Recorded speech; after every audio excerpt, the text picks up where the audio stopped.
Welcome to True Crime Garage. Wherever you are, whatever you are doing, thanks for listening. I'm your host, Nick, and with me, as always, is a guy who says his heaven is a nice house in the sky. This guy's got so much to say, he had to start a podcast. He is the captain. Thank you. It's good to be seen, and it's good to see you. Thanks for listening, and thanks for telling a friend. Today we are drinking Jessy James Most Wanted by Aftershock Brewing Company, Garage Grade 4 out of 5 bottle caps. This is a very smooth stout, masking an ABV of 12% very well, I might add. And this smooth beer was brought to us by this smooth crew. First up, in the Sunshine State, we have Stephanie and Callie. And next up, we have Alice from Forest Hill over in London. In parts unknown, we have Madeline. She is thanking us for providing a place for all of the true crime geeks. Also, this is very nice. She says her heart belongs to True Crime Garage. Hey, Captain, where's the checklist? Go ahead and make a note that we've acquired one heart. Too late. I sold it on eBay. We need to keep the lights on. And last but not least, a big shout out and thank you to Steven in Hatfield, Pennsylvania. Hey, not last but not least, a big shout out to the smoothest of the smooth, JT Smooths, the head contractor over in Parts Unknown. Thanks to everybody for providing the dough for this week's beer run. And if you want to donate to the show, go to truecrimegarage.com and click on the donate button. And if you click on the store page, you can see the Team Nick shirts, and you want to pick one of those up today. But don't hesitate because, as expected, they are going fast. All right, that's enough of the business. Everybody gather around, grab a chair, grab a beer. Let's talk some true crime.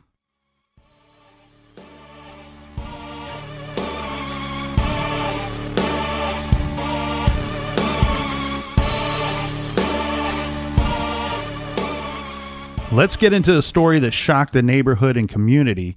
This takes place in Philadelphia back in July 29th of 2000. Two young sisters played outside while waiting for their mother to return from across the street with dinner. Ariana DeJesus and her sister had been riding bikes in the neighborhood and enjoying the summer as kids will do. When their mother returned with dinner just a few minutes later, 5-year-old Ariana was nowhere to be found. Now, the little girl was reported missing, and the neighbors helped search for the young girl for several days. Well, on August 3rd, the remains of a child were found in an empty apartment building in the family's neighborhood not far from where she was last seen. It was soon confirmed that the body was that of Ariana DeJesus. It was discovered that the young girl had been raped and then strangled before her body was placed in a trash bag and left underneath heavy rolls of carpet in the apartment building. Near the body was a t-shirt with a political logo on it. This t-shirt also contained the blood of the little girl. A resident of the apartment building, this is Jorge Contreras, he recognized the shirt as one that he had lent to a homeless drifter known to him only as Carlos. So earlier that same summer, Jorge took pity on this young homeless man. He gave him clothing, he gave him shelter, he even gave him a job to do. He worked at Hunting Park. Carlos worked there about 3 days a week. Now, Jorge Contreras, he had to go out of town. This is the weekend of July 29th. And when he went out of town, he gave Carlos a set of keys. This is to an apartment so that he would have access to the building so he could get in there and do some work while the man was away.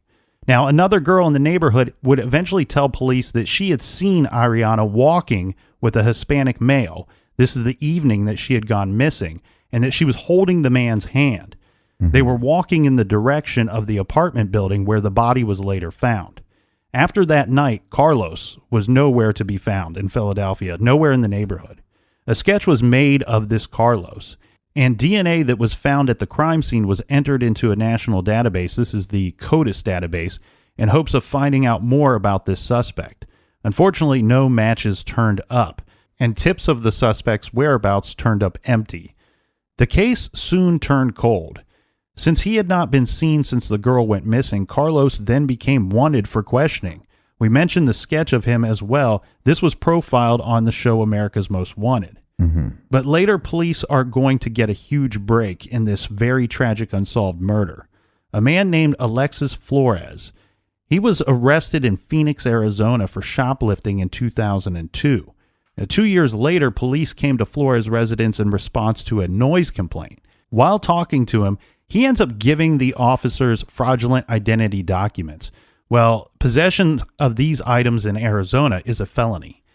So he is arrested. And when he's arrested, they noted that his demeanor was welcoming and friendly. They really didn't have anything bad to say about the guy. He didn't he didn't put up a fight when he was arrested. But they ended up searching his apartment after he's arrested for further investigation. Officers noticed pornography spread out across the floors. He also had a refrigerator that was fully stocked with Kool-Aid. I wonder what color it was. Well, the officers noted in their police report the items that they found to be strange in his apartment. Now, on both of these charges, both the shoplifting and the forgery or the fraudulent identity documents charge, he is arrested and convicted on both of these charges, right? Mm-hmm. Well, the forgery charge from 2005 is a felony. So because of this, they took his DNA at that time. He served 60 days for this felony charge in 2005. Now, Flores was deported to Honduras. This is where he told police that he was originally from. It wasn't until the following year, this is in 2006, that Flores' DNA was added to CODIS, or the Combined DNA Index System.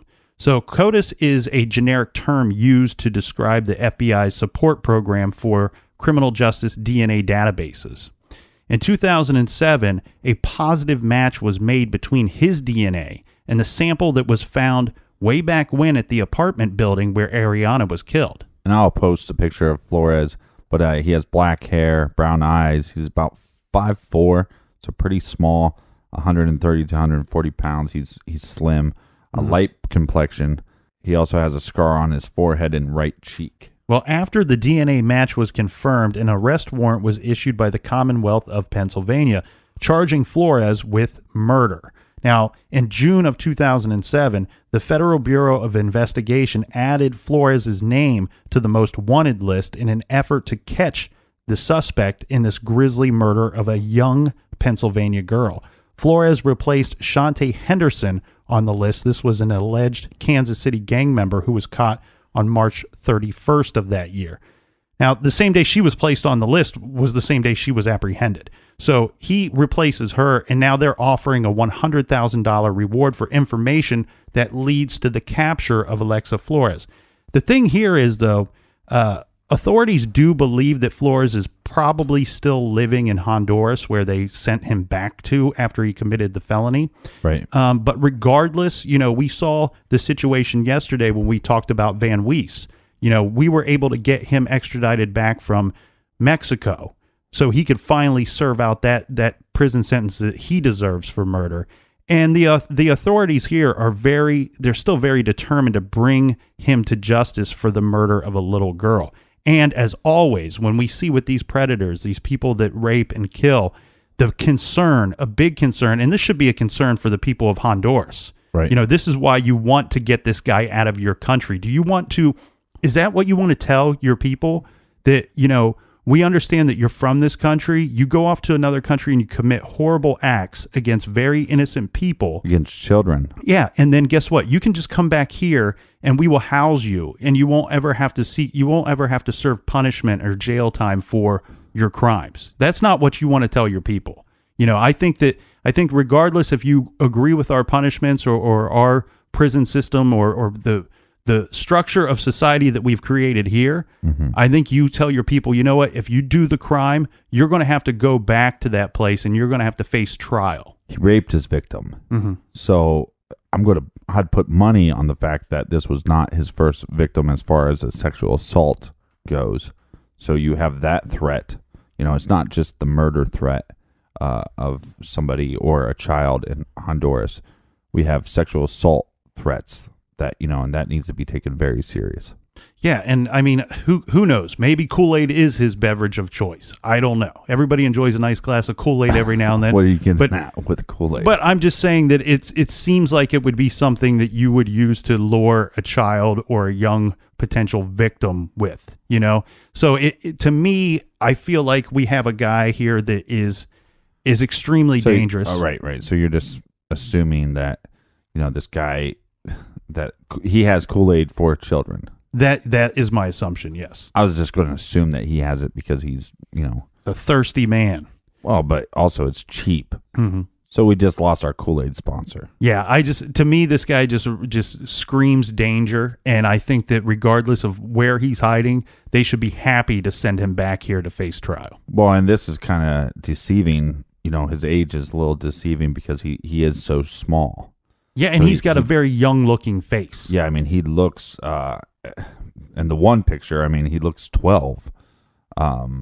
So I think that's going to be hard for people to identify this individual. Well, just a couple notes of the Most Wanted poster featuring Flores. He's gone by several different aliases over the years, but more importantly, we're noting how young he looks. He's also given several different birth dates over the time, and they don't seem to be 100% convinced of where he was born. Right. Let me read those off. So he states that he was born in 1975, 1982, 1980, and then again 1982. So, he's going to be 35 to, 40 years old. If any of those dates are correct at all. Or 42 years old. So, and like I said, in the one picture, he looks like maybe 12. And the other picture, maybe 16, 17. So who knows? Yeah. And the other thing, make sure you go to FBI.gov/wanted. Check out the pictures of all these individuals that are wanted by the FBI. Who knows? Maybe you can help in one of these cases. Now, this next case here, Captain, is one that has been featured on, yesterday we talked briefly about Unsolved Mysteries and America's Most Wanted. This one has been featured on both of those shows. Our story takes us back to March 2nd, 1976. And this starts in a wooded swamp area off of North Carolina Highway 94, which is about 5 miles south of Columbia, North Carolina. Now, around noon that day, out in this area, this is a heavily wooded area. So they have these forestry towers. Yeah, I know. I've seen Dawson's Creek. Yeah, so with these towers, Captain, they are looking for anything that could go wrong in the area. Well, on this date, around noon, they spot a fire, which is a big concern out here because this could quickly turn into a forest fire. So they they dispatch a ranger out to the area where the smoke is rising from the trees. Right. The fire had started to spread a little bit by the time the ranger arrived. But once he was there, he discovered a hole. Somebody had dug a hole, and what he first thought was burning in the hole was an animal carcass. Well, he puts out the fire, and he then can see that there is a shoe sticking out of these burned, charred remains that are in the hole. Well, he gets police out there, and they look through the area, and they pull a body out of the hole. Well, underneath that body is another one, and then another one, and then another one. Unfortunately, they end up finding 5 total bodies in this hole. And they said that it got so traumatic to the officers there that every time they pulled one out, they were praying that they would see the bottom of this hole. Now, the hole was quite wide, and it was about 3 foot deep. But the way that the officers described it was that somebody had simply dug this hole, filled it with these bodies. They also found a gas can and a shovel there. And they must have just doused it with gasoline, lit it on fire, and took off. Now, they stated that the area itself was only about a mile away from one of these forestry towers. So whoever set this fire, they didn't leave that scene too much earlier than these guys had arrived to find what was burning. Right, so they almost ran into the suspect. Correct. And the thing here is, like we said, they got immediate problems with this crime scene and with the victims. And that being, one, that the victims are so badly burned that they can't identify them. Right. Okay. And then second of all, they don't have anybody missing. They don't have anybody as reported missing, let alone 5 people. 5 people that might have been traveling together. They might live together, or they might be unknown to one another. Who knows at this point? So the problem is we've got to figure out, one, who was in this hole, and 2, who put them there. So back then, we have, it's not the same landscape as it is today regarding detective work. So back then they had to hit the pavement. And these guys, my hat is off to them because they hit it pretty hard. That's what she said. said. The only clue that they found at the scene was the gas can and was the shovel. Now, on the shovel, there was a bit of a price tag, like maybe half of a price tag on there. And they could make out the letters OCH, and then there's a space, HDW. So back then, they're looking for a hardware store, right? And their thought is, well, there's no hardware store in this area that ends with the letters OCH. So two investigators hop in a car and they start driving.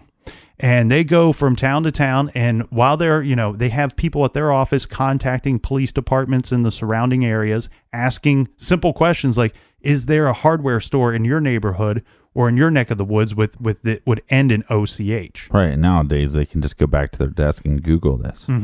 They're out driving for quite some time, and they make it all the way up to the Washington, D.C. area. And once they're there, they are told by the police department there that there is a hardware store in a suburb of this area that is called POC Hardware Store. So POCH. Yeah, and they're going to talk to the people in the hardware store, but they're not going to be able to tell them who bought this item again because it's, 76, right? They don't have these records. They can't just pull it up on their database. Especially if it was a cash purchase. Right. In my local town, like late 80s, early 90s, when you'd go to the hardware store, they would do handwritten receipts. So, couldn't imagine what their system was. Right. You'd be searching through boxes of piles of receipts trying to come up with a name. So the investigators, they don't really know what to do with this lead. They feel confident that they've traced the shovel back to where it was purchased from. However, so they don't really know what else they can do in this area. They decide that what they're going to do is they're going to place a poster in the hardware store that's saying that, we have some missing persons that were found and deceased in North Carolina, and we need your help. If you know anything, if you've seen anything, let us know. I guess on this poster, we have 5 victims, but they only put 4 victims' pictures on there because one of them was so badly burned that it might have been either horrifying to look at or of no useful help at all. Well, I'm sure they're not putting pictures of the burnt bodies on there. They had to. They didn't know who these people were. Wow. So they're posting in public.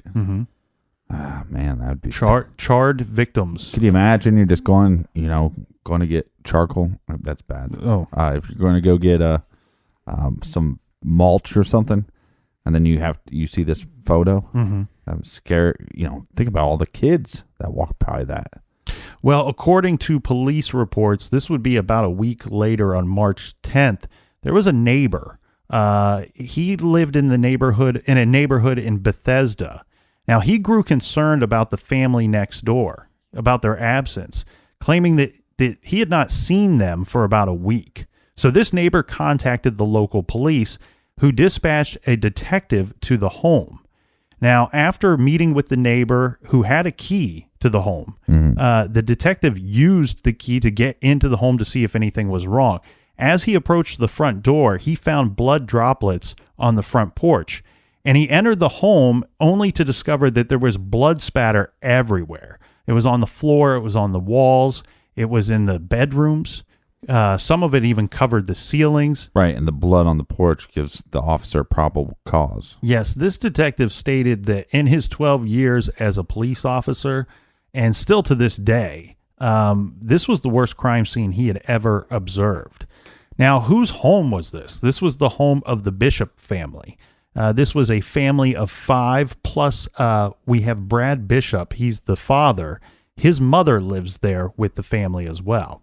Well, it doesn't take too long, Captain, for them to figure out who was in that hole, because using dental records, they confirmed that the bodies found in North Carolina were that of Bishop's wife, his mother, and his 3 sons. And our target suspect is going to be, obviously, the father, William Bradford Bishop Jr. We'll get back to this after a quick beer break.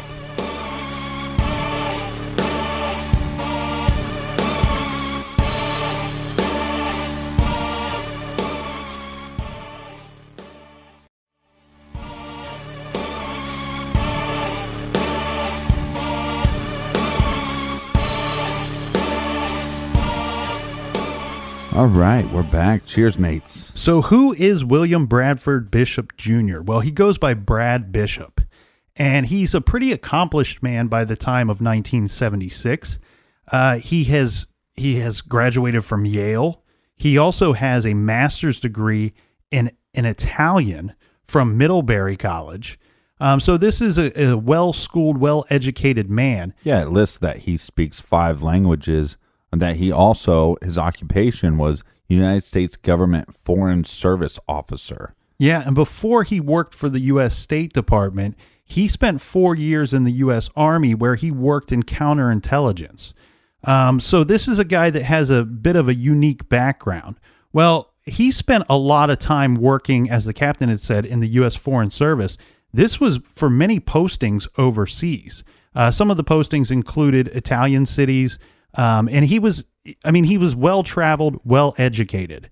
The thing here is, Captain, when he was working for the U.S. State Department, they have a bit of a situation where it's like this.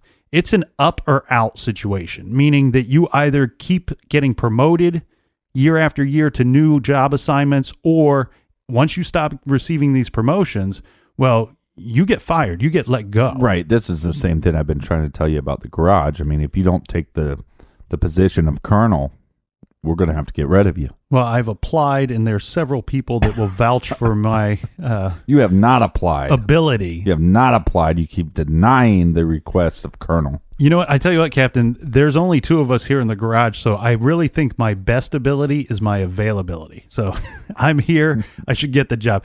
The thing here is, Captain, so he, by this point in 1976, he's no longer working overseas. When he worked overseas, his family was there with him, and it's a much different lifestyle when you're at these different postings in other cities throughout the world.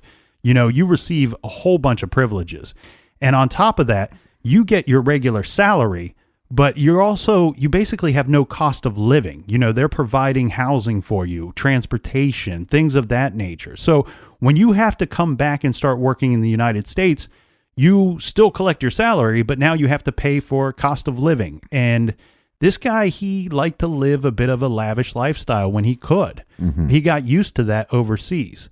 So back in the United States, they take in his mother, who's living with them. And maybe from the outside looking in, it looks like you're doing something nice for your mother. You know, she has a place to stay and you're helping her out. But one thing investigators were able to figure out was that the situation wasn't quite that. Mom was really helping out more than what Brad was helping out. Mm-hmm. Okay, so mom is not only helping with the children and cooking meals and things like that, but she's also helping the family financially. Well, in early 1976, Brad Bishop, he was anticipating a promotion at work. Remember, we said this is an up or out program. And on the afternoon of March 1st, 1976, he actually learned that he was not going to receive the promotion that he had sought. After learning this information, his coworkers would say that he seemed extremely angry. And he told his secretary that he was not feeling well, and he left work early that day. Now, just outside of the building in which he worked, he came across one of his coworkers, and his coworker said to him, "Hey, Brad, you know, what's wrong? You look like you've lost your last friend." And Brad says to his coworker, he says, "You know, well, it's official. I didn't get the promotion that I was looking for."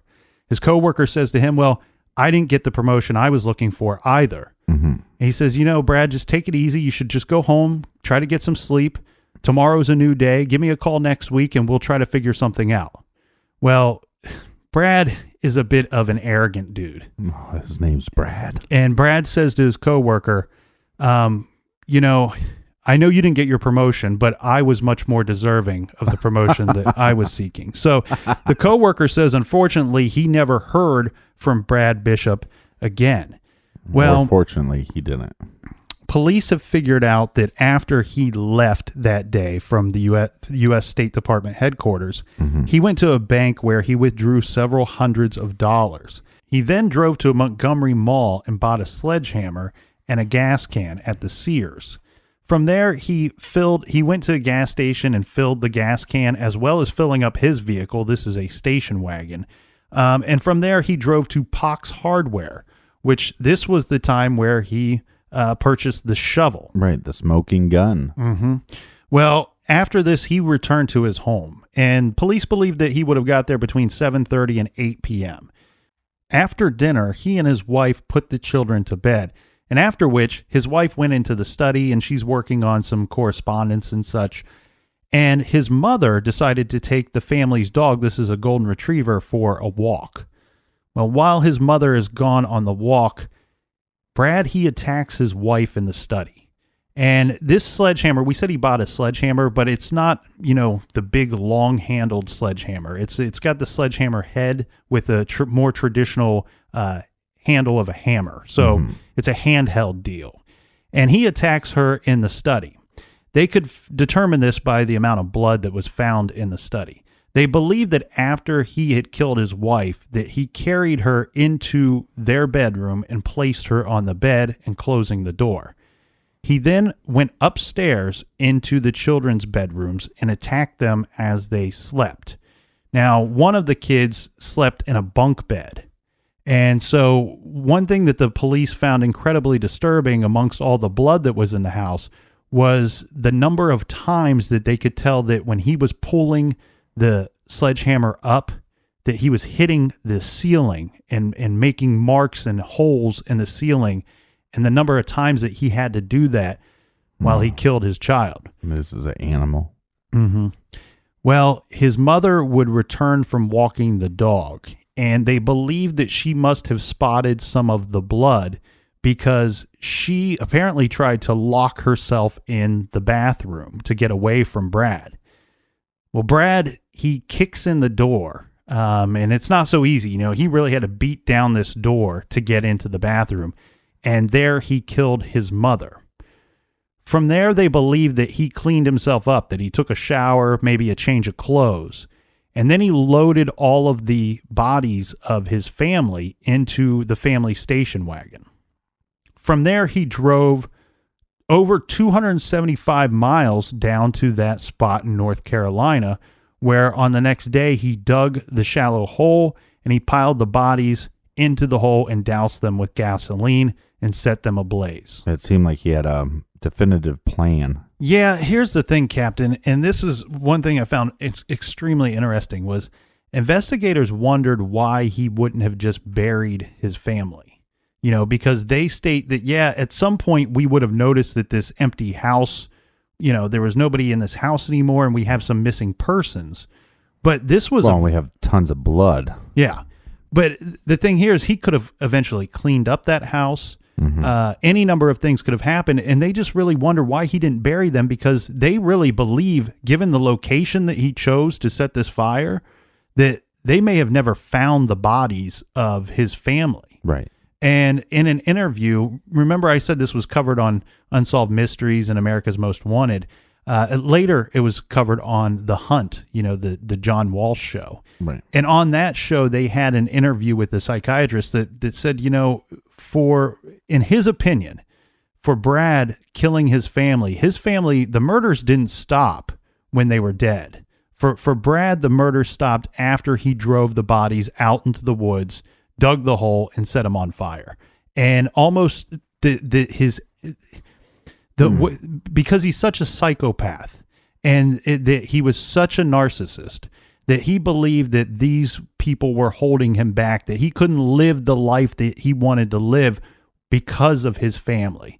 And the psychiatrist believes, in his opinion, that the murders weren't over until he set that fire and somebody found the bodies of his family.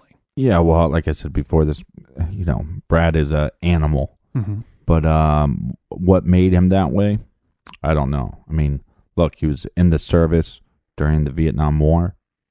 What testings were being done, right? Mm-hmm. So, I mean, I think, he was, a spy at one point, right? Mm-hmm. So, what was done to him? Was it as simple as this guy was a psychopath and he didn't get a promotion and that made him snap and then he killed everybody in his family? Or was there something deeper that happened? Yeah, and he was on some medications for some mental illnesses, let's say. Mm-hmm. They also believe that he may have suffered from some form of insomnia. But regardless... Oh, yeah, because, when you can't sleep, You just kill everybody in your family. Right. I don't want to make it sound like we're sympathizing for this guy. You know, this guy clearly could not handle the stresses in his life that was brought upon by his own choices that he made in life. Maybe his choices. I'm just saying, look, you know, you're like we said, he speaks 5 languages. Mm-hmm. He's, you know, overseas doing intelligence work. What did this guy go through? Mm-hmm. I'm just saying, like, I think how this individual got to this point to be able to kill not only his wife but his children and then his mother. I mean, you have to. What did you go through? I think that's the mystery to me. Right, because we all want to know why when something like this happens. I mean, this is one of the most horrible things you can think of. You want to know why. How the hell did it get to be this way?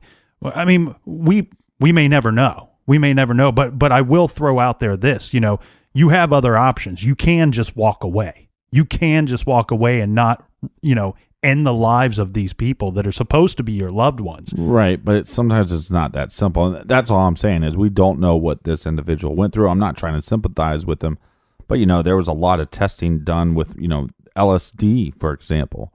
You know, you do these kind of testings, right, on these individuals, and they did it with they did testing on Ted Kaczynski, and look what happened there. Mm-hmm. You know, so there is a consequence if they're running these tests. I'm just wondering if he was a part of that, because it seems like in his professional life, that's the community he was surrounded by. Mm-hmm. Yeah, but I mean, I get it. I have no evidence of that. Right, obviously. I get what you're saying. I guess what I keep going back to is the cowardliness of killing these people, ambushing them, and then he didn't even bother to take his own life. You know, he clearly valued his own life much more that we know of than theirs. And he chose, instead of walking away, he chose to kill them and then walk away. Well, let's get back on the trail of Brad Bishop real fast here. So the police believe that, and later confirmed this, that same day that he lit the fire, that Bishop visited a sporting goods store in Jacksonville, North Carolina. There he used a credit card to purchase some tennis shoes. They believe that because of, you know, digging the hole and all the work that he did up in that forested area, mm-hmm. that he was in need of some new shoes. Now, the strange thing here is, according to one witness, there were several people that had seen him at the sporting goods store, but according to one witness, he had the family dog with him on a leash and was possibly accompanied by a woman described as dark-skinned. This would be the only report of seeing him with a woman, so it might just have been somebody walking near him. I don't know the details of that eyewitness account. Now, we have on March 18th, the Bishop family car, that was the station wagon that we had mentioned, it was found abandoned in an isolated camping ground in Tennessee. This is in the Great Smoky Mountains National Park. The car contained dog biscuits, a bloody blanket, a shotgun, an axe, a shaving kit, and it also contained the medication that he was on at the time. Mm-hmm. The spare tire well in the trunk of the car was full of blood. This is where he had stacked the bodies when he was transporting them. Now, according to witnesses there, the car had been there since approximately March 5th or 6th or 7th. They couldn't narrow it down, but they believe that it could have been there as early as March 5th. Police theorized that Bishop from there would have left on foot on the Appalachian Trail. Right, but that's not an easy trail to manage. Mm-hmm. I mean, people planned that out for years and years to go through that trail. Well, while they were there, after finding the vehicle, they decided that they were going to try to track Mr. Bishop using bloodhound dogs. Mm-hmm. They were unsuccessful in their attempt. Now, on March 19th, a grand jury indicted Bishop on 5 counts of first-degree murder and several other charges. And obviously, they have plenty of evidence for these charges. And there were some sightings of Brad after this as well. Yeah, there were a lot of sightings of him, and a few that they list as credible. But one thing here, Captain, the police have an uphill battle. I mean, I'm not suggesting that they're not intelligent, but we're dealing with a man of a certain high intelligence here. Also, with the ability to speak many different languages, he can fit in, in different localities all over the world. It's not that he's like some genius, but he was also trained by our government. In counterintelligence, have you? Right. And the thing here is Bishop had approximately 1 week of advanced time before the authorities began looking for him. And during that time, he could have even used his passport to travel outside of the U.S. Keep in mind the methods of air travel and immigration back in 1976 and throughout much of the world were much different back then. He could have easily traveled and avoided leaving a paper trail of any kind. Right. My name is Frank Abagnale. And like you had said, Captain, Bishop had been cited a number of times in various European countries over the years, and there were a few credible sightings. And of those, let's go through those real quick. In July of 1978, a Swedish woman who said that she had worked with Bishop while on a business trip in Ethiopia. She reported having spotted him twice in a public park in Stockholm, Sweden, during a span of 1 week. She stated that she is absolutely certain that the man she saw in the park is Brad Bishop. Now, let's fast forward to the following year. In January of 1979, Bishop was reportedly seen by a former U.S. State Department colleague in a restroom in Sorrento, Italy. The colleague spoke to him. I've heard an interview with this guy, and he says, this is an old dude. I like these old timers. He says, "This is an old dude." He's an old dude, man. He's probably in his late 70s by now. Right. It's strange enough. This is the same guy that saw Brad Bishop when he found out he was not getting promoted. Oh, the guy that wasn't as qualified. Right. That Brad told him, "You're less deserving than me. You don't deserve this." So in his interview, he starts off the interview by saying, "You know what? I don't normally speak to people in men's restrooms." It's kind of an old dude thing. But anyway, he says that he went into the restroom. I don't like to do that either. And there's a dude standing there. And of course, he's got to, you got to get up on the wall, and sometimes you have to stand next to somebody. And so he's standing next to him, and he looks over, and he said the guy has Why the long face? He has a beard. Wow. And he said, "You know what? Immediately when I looked at the guy, even after several years, he goes, I knew right away who this was." Right, because he's the asshole that told you that you weren't qualified. Yeah, you never forget that face. Yeah, you don't forget an asshole. Beard or no beard. So he says to the guy, he just says, "You're Brad Bishop, aren't you?" Right. And he said as soon as the words came out of his mouth that the man started shaking. And he kind of jumped back, and he's shouted out something, and he ran out of the restroom. Well, he tried to follow him, and eventually this guy that he believes to be Brad Bishop took off and ran down an alley. Now, we also have a situation. This is some real Jason Bourne stuff right there. Yeah, we have this situation in 1994, September 19th, 1994. This is in Switzerland on a train. And a person who had known Bishop and his family back from Bethesda was on vacation in Europe and reported that she had seen Bishop just a few feet away from her on the train. And she stated that Bishop appeared to be well groomed at the time. So he didn't have sighting. a beard. He went through his beard phase. He got rid of the beard. Well, he's probably could be changing his appearance constantly during his time on the run. So I mean, it's most likely that Brad Bishop is in the UK. Well, somewhere in Europe is what I think that they're stating here. A quick little profile here, Captain. The FBI states that Bishop was an avid outdoorsman who enjoyed camping and hiking. He does have a pilot's license. So not only does he speak all these different languages, he has the ability to fly. He also has a 6-inch vertical scar on his lower back from a surgery. I thought you were going to say 6-inch vertical leap. I was like, what does that have to do with anything? He has a cleft chin, and he has a mole on the left side of his face. Now, police believe that Bishop left with his passport. They found all of the other passports of his family in their home. They did not find his. They also believe that he would have had his Yale class ring with him when he vanished. Who knows if he still would have this to this day. Now, fugitive status, the police, they believe as of 2010 that he was still alive, possibly living in Switzerland, Italy, or some other location in Europe. Now, here's a weird thing that they kind of throw in here with really nothing to back it up. They say that he still might be in the United States, possibly in California, where if this were to have been him, that they believe he may have worked as a teacher at some point and possibly have been involved in more criminal activities. It's weird. Mm-hmm. Yeah, nothing really to back that up. It seems like there's a lot more to back up the thought that he could be in Europe somewhere. Would be easier to teach over there. I mean, we got a guy that's fluent in multiple languages for him to be able to go.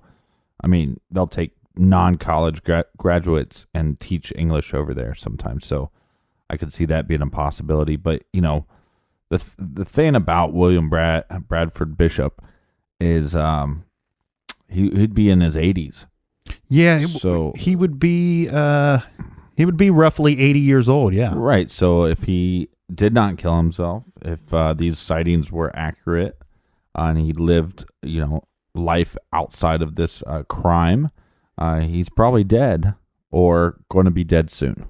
Yes. So. I don't know that this 100% rules out, you know, possibility of suicide or if he was killed in another way, but during the time of their investigation in the mid to late 70s, they were checking any unidentified male bodies in the area, and they couldn't confirm any of them to be that of Brad Bishop. There was a situation in 2014 where there was an unidentified man who had been killed in a hit-and-run situation in Alabama, and they had checked his body to see if he would be Brad Bishop, and of course that was not the case. Now, for a little more information on Brad Bishop, of course you can go to fbi.gov/wanted. Now, on there they have a 2014 age progression sculpture. This was requested by the FBI, and a forensic artist created this sculpture. And so it's hideous. I mean, not the work itself. It's great work, but this guy becomes hideous. Yeah, and this would be his projected appearance in this sculpture would be at the age of 77. And FYI, this show was not sponsored by fbi.gov/wanted. Just to let you know. Yeah, we keep saying that, but we're just hoping that people will check that website, you know, periodically. Check it out, you know, from time to time. Remind yourself that there are people out there that need to be apprehended. They need to be questioned. They need to be brought to trial. And we can all certainly do our part. We've seen the high success rate that the FBI has had using the public's assistance. So we're all in this together. Well, we used to be in this together with you, but this, you know, the garage and Parts Unknown is, you know, move up or move on. So you'll be moving on. It's been real. All right. Well, thanks for joining us in the garage for the last 131 episodes as of today. All right. Well, we need to wrap this one up. Yeah. So how about a little recommended reading here, Captain? Yes, sir. This week we recommend Who Killed Bob Crane, the final close-up by John Hook. Bob Crane is best known for his performance as Colonel Robert Hogan on the old CBS show Hogan's Heroes. The series aired from 1965 to 1971, but on the afternoon of June 29th, 1978, Crane's co-star, Victoria Ann Barry, entered his apartment after he failed to show up for a lunch meeting and discovered his dead body. Now, Crane had been bludgeoned to death with a weapon that was never identified, though investigators believed it to be a camera tripod. An electrical cord had been tied around his neck. His murder remains unsolved. There was an arrest.